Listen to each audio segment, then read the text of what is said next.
The Little Black Ants, an African working-class folktale, written by Asafo Shaka Sekou, illustrated by Infinite W. Rice, video by Larry Shaw.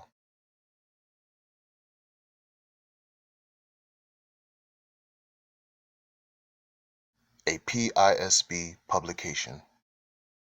The Little Black Ants built a thriving community and always worked hard. They moved together in all things and always kept guard. The reason they had to be careful was that they were so small and feared being stepped on wherever they'd crawl.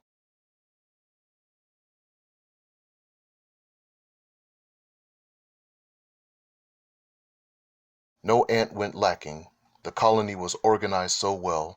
Every ant had food to eat and a place to dwell. The little black ants only worked with each other, each got according to need.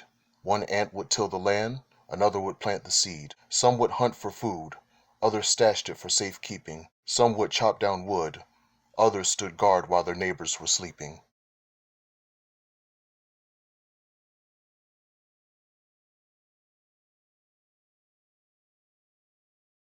The children were taught the traditional ant ways, the ant ceremonies to observe, the ant ancestors to praise. They were taught traditional food to eat and qualities of a good mate. The most important thing they were taught was love of community, for they would never survive without that unity.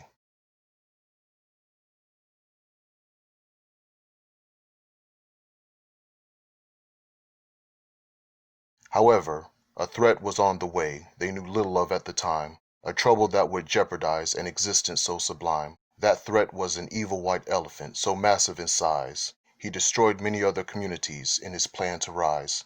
The white elephant wanted tribute in food to satisfy his greed and exploited other animals in order to succeed. The evil white elephant started his march, laying many communities low, and depended on the fear of his victims to help his power grow.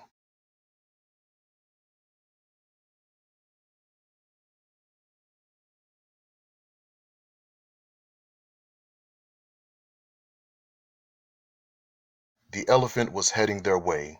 They knew not what to do. There was panic and dismay.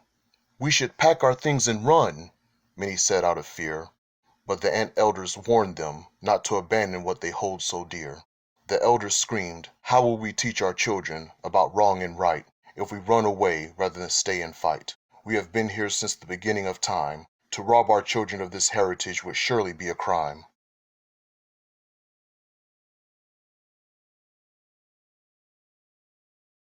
The other ants agreed, even though they were scared. They knew they had to protect the children and the community for which they cared. The ant warriors and elders got together to devise a strategy to stop the elephant and prevent another tragedy. The more the ants prepared, the more fear went away.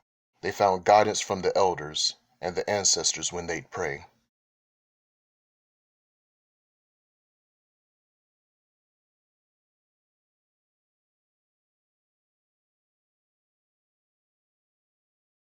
Their plan was dangerous. They had to get to the plains first. It would be a difficult task, due to the elephant's bloodthirst. The ants began to march. Their determination none could deny. "Together the ants can conquer the elephant," was their battle cry. The ants were well trained and lost all their fear. They marched faster and faster as the plains got near. The plan was to dig a hole and create such a venue as to have the elephant fall in and be too injured to continue. The ants dug the hole quickly, a day before the elephant arrived. If the elephant got there sooner, the ants would not have survived. "I've come to take your food," the elephant stopped and said. "Give it all to me, or you will end up dead." The ants replied, "If you take our food today, tomorrow you'll take it again. To give in to you one time would be our greatest sin." The elephant charged at the army because he was so enraged, but he had no idea of the trap the ants had staged. The elephant fell in the hole and injured his big white head. The giant beast was knocked out, but it was far from dead. This was a great battle for the entire ant clan, but they had to move fast for the next phase of their plan.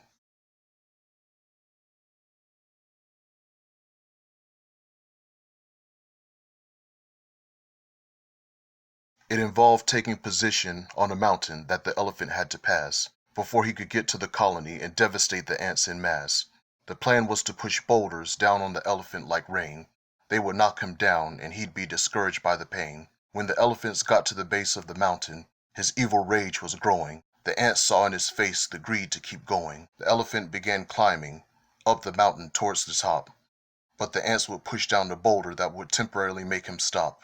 The boulder annoyed the elephant, but none would change his sway.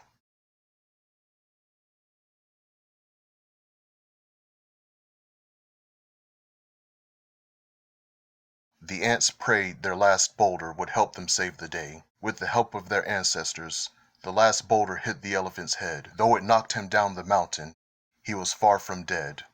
This was a partial victory for the last phase of their plan. But the ants retreated to the bridge to take their last stand. The bridge was the last obstacle the elephant had to cross before he reached the colony, and all would be lost. The ants had to disable the bridge, which was 1,000 feet from the ground. The elephant would become discouraged and finally turn around. It was a difficult task, but the ants worked together, eating away at the bridge, undoing every knot and tether.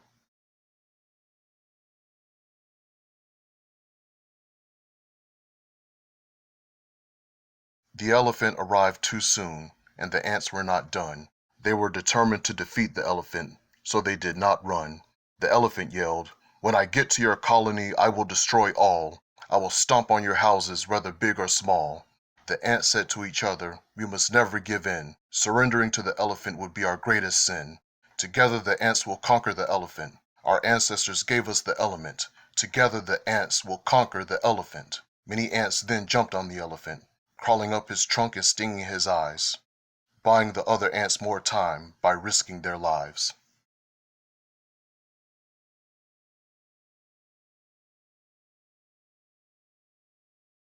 The bridge finally gave way, so the plan did succeed, for the elephant fell to the ground at a tremendous speed. Sadly, there was another reality. There were only a few ants left. Those who jumped on the elephant also fell to their deaths.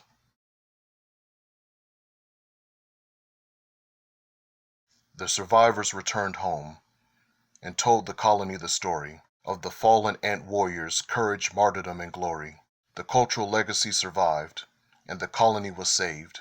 They prayed to their creator and the ancestors to bless the warriors for their sacrifices made, for they showed undoubtedly the warrior's greatest quality of all, that is the love necessary to answer the ancestors' call.